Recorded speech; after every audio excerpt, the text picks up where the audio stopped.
करतो। काही वर्षांपूर्वी मराठी साहित्यातील कवी लोकनाथ यशवंत यांनी एक आदिवासी साहित्याच्या संदर्भात विधान केलं।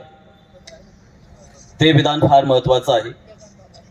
ते विधान असं की प्रसूत होणाऱ्या आईची वेदना ही वेदना आई न सांगता आईची वेदना दाईनी सांगते, अशा प्रकारचं स्वरूप आदिवासी साहित्याच्या संदर्भात त्यांनी विधान केलेलं आहे।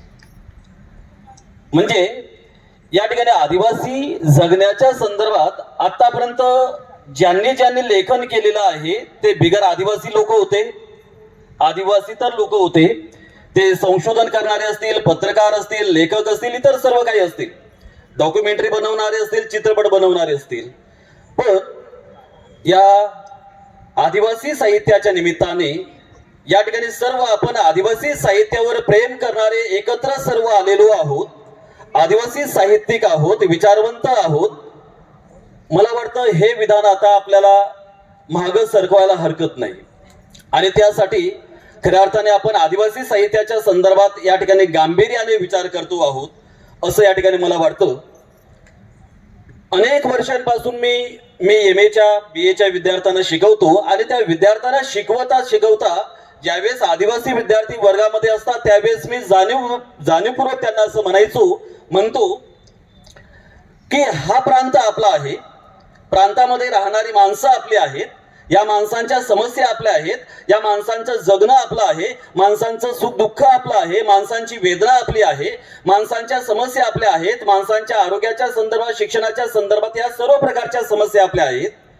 आणि या सर्व प्रकारच्या समस्यांच्या संदर्भात, जगण्याच्या संदर्भात, सुख दुःखाच्या संदर्भात, चांगल्या गोष्टींच्या संदर्भात, जीवन मूल्यांच्या संदर्भात, निसर्गाधिष्ठित असलेल्या आपल्या संस्कृतीच्या संदर्भात इतर लोक, परप्रांतातील लोक, इतर समाजातील लोक संशोधनाचं काम करतात, पेपरमध्ये लेखन करतात, साहित्याच्या संदर्भात लेखन करतात। मात्र आपल्याकडे शिक्षण चाललेलं आहे, आपल्याकडे डिग्र्या आहेत, आपण मात्र या ठिकाणी नुसतं फक्त पाहतोय। मला वाटतं ही परिस्थिती या ठिकाणी बदलते आहे आणि ही खरंच आनंदाची गोष्ट आहे असं मला या ठिकाणी वाटतं। मित्रो, समाजाच्या क्रिया प्रतिक्रिया यांच्या प्रतिक्रिया साहित्यामधून प्रतिबिंबित होतात। समाजातल्या क्रिया प्रतिक्रिया यांच्या प्रतिक्रिया साहित्यामधून प्रतिबिंबित होतात आणि समाजातल्या क्रिया प्रतिक्रिया यांचा प्रभाव पुन्हा साहित्यावर पडत असतो। याचाच अर्थ साहित्य आणि समाज एक घनिष्ठ अशा प्रकारचं नातं आहे, घनिष्ठ अशा प्रकारचा संबंध आहे। आणि म्हणून ज्यावेळेस